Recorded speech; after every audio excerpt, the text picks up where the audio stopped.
Good morning, everyone. My name is Eric Romo. I am the business statistics tutor at Fresno City College, and today we'll be talking about the normal probability distribution.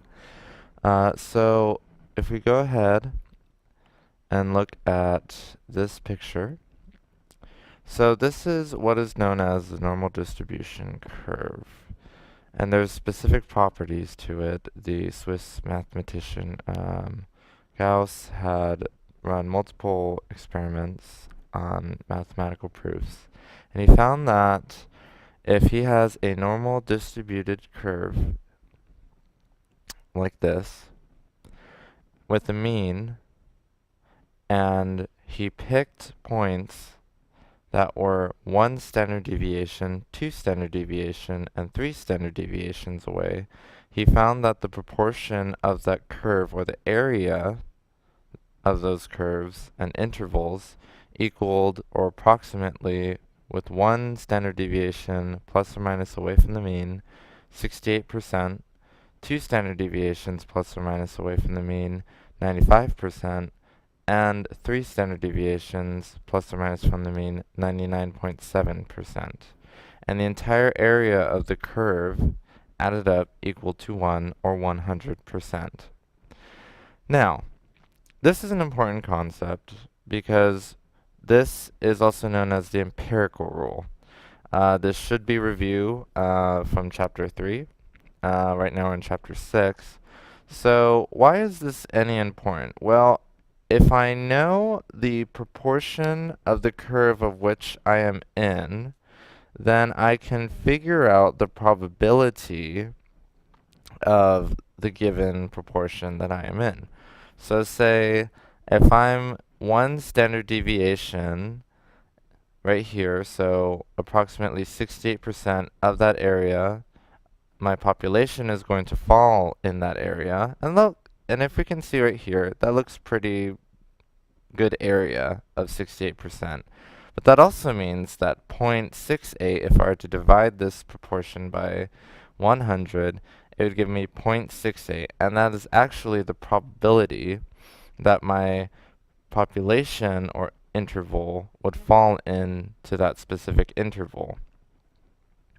Now this can help us because if I pick a random point on that bottom of the graph, I can actually find the specific area associated with that. So say here we were saying that, okay, I pick an x on my x-axis, and it's not quite 1 and it's not quite 2. Well, how do I find that proportion up to that point? And it's actually called a z-score. And if a random variable x is normally distributed with a mean and standard deviation, the random variable is normally distributed with a mean of 0. Let's get rid of that. And standard deviation of 1. A normal distribution with mean 0 and standard deviation 1 is called a standard normal distribution. And that's what this reflects here in this picture that we looked at. The mean right here is 0. This is where in a normal distributed curve you will always find the mean. Now why does it say 0 though? What if I had a mean that was different and it had a mean of, say, 33? Well, the 33 would go right here, and if I chose a point, say, okay, I want to find the proportional area at 33, my mean, then if we look at the z-score, it says that x minus the mean, mu, divided by the standard deviation. Well, if this point is equal to my mean, then I should always get 0 on top, and therefore my z-score will be 0. And I will find myself right here in the middle of the graph. And this is the basic concept of with a mean 0 and the standard deviation of 1. However, we're in business statistics. We don't usually have a mean of 0, and for something like quality assurance, that may not be a good thing, because that could be our approval ratings. Well, if we have a mean of 0 or an average of 0 ratings in quality assurance, we may not be doing so well as a company. So we want to move that mean closer to, say, all right, 90%, we have really good quality. All right, so what does the z-score tell us? The z-score is the distance away from the mean measured in standard deviations. And we've seen that before again with measuring that with these standard deviations in the empirical rule. If I move out one standard deviation plus or minus, I get this percentage. So that's where the z-score comes in handy. If I know the z-score, then I know the cumulative area of the graph up to the chosen variable x. I refer to the cumulative areas of z-scores in the back of my book. So if you want to search it up on the internet, I have it right here on my computer screen. The cumulative area, okay, is one that it starts from 0 and it adds up the area up to your chosen point, x, and after we find the z-score, we then look on the table. We want to go out 2 decimal places when you calculate z-scores, so that right here I have the first 2 numbers, and then my 100th decimal place is on the top of the table. So let's say I get a point of negative 1.64. So I'm going to go down to negative 1.6, and then I need to look for that other decimal, negative 1.64, is going to be right here. So the cumulative area up to a z-score of negative 1.64, I'm going to get 0.0505. Okay? That's how you use a z-table. Now, let's go back to here. Let's apply this logic. Okay? A car salesman claims that his mid-size model cars, let's zoom in really quick, have a normally distributed mean mileage equal to 33 miles per gallon, with a standard deviation equal to 0.7 miles per gallon. So what is the probability slash proportion of a mid-sized car that gets 32 miles per gallon? Okay, so the first thing that I need to do, I'm going to go over here. I'm going to write my formula. Z is equal to x minus my mean divided by my standard deviation. I know that my mean, it says in the problem, a mean mileage equal to 33 miles per gallon. And my standard deviation was equal to 0.7 miles per gallon. Alright, so they want to know in their first problem, what is the probability of a mid-sized car that gets 32 miles per gallon, okay? And this is important right here, a normally distributed mean, which means that it's going to follow our normal distribution curve, okay? Right here is my mean, 33 miles per gallon. Alright, so z, I'm going to replace these numbers. Okay, my x was equal to 32 miles per gallon. So all I have to do is just plug them in. 32 minus 33 divided by 0.7, which if I go to my calculator, what is that? 32 minus 33 should equal negative 1 divided by 0.7.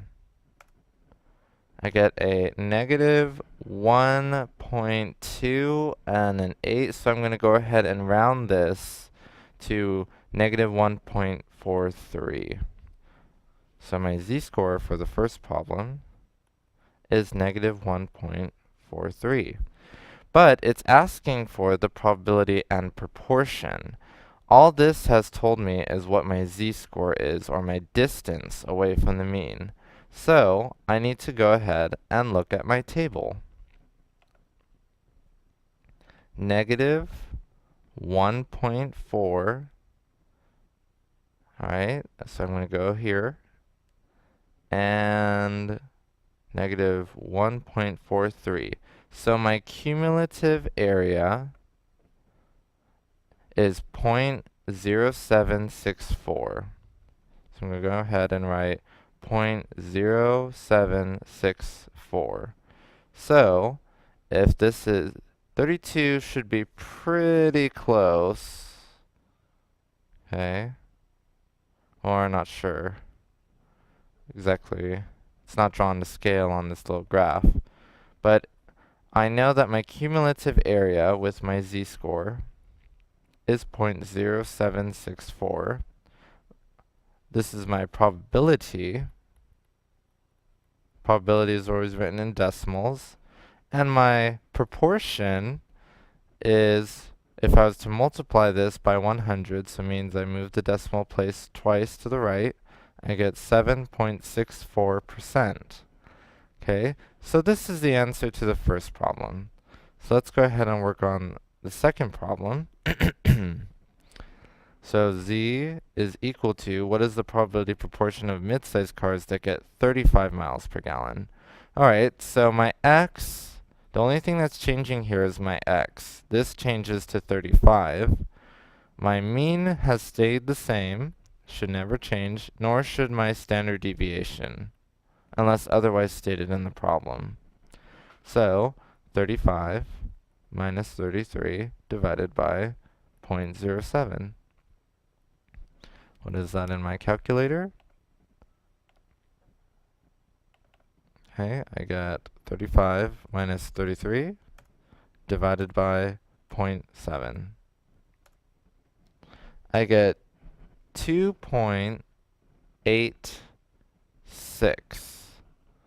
So, oh, this should be 0.7. So 2.86 is my z-score. Okay, so that means I need to go to my table once again and look for those probabilities and proportions. Now that was a positive. Now notice that these are negative values. I need to go to my positive values. Okay, so 2.8. Okay, 2.8 and 6 is all the way over here. So this right here, 99.9979.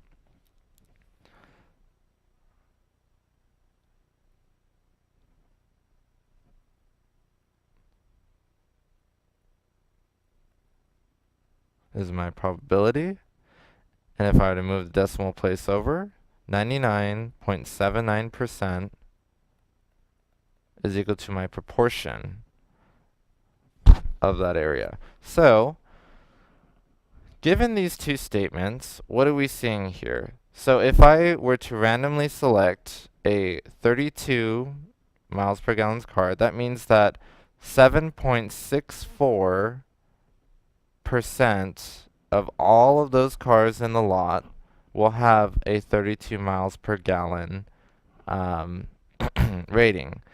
And if I were to randomly select a car out of the lot with 35 miles per gallon, then up to that point, 99.79% will get that gas rating. But what if I wanted to find out in between those two intervals? So what if I wanted a car that's in between 32 and 35 miles per gallon? What is the probability that if I choose a mid-sized car at random, it will fall between 32 and 35? So I've already figured out 32 and 35 mile per gallon intervals. So remember, the z-table gives you cumulative areas.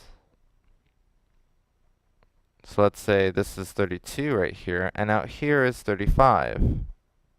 So we figured up to this point is about 7.64% shaded in. And then once I go up to 35, all of a sudden I'm at 99.79. So if I want to figure out what's in between these, I can subtract them from each other to find the area in between. So why don't I go ahead and do that? I'm going to go a little bit lower here.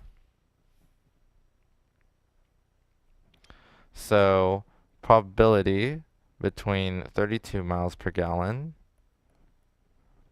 to 35 miles per gallon will equal my higher interval 0.9979 minus 0.064 my lower, and I will get in my calculator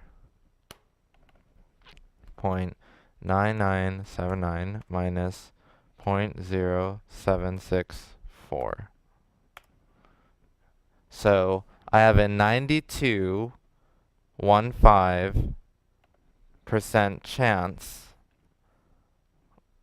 or a 0.9215 chance of getting into that interval, or choosing a car at random that will get between 32 to 35 miles per gallon.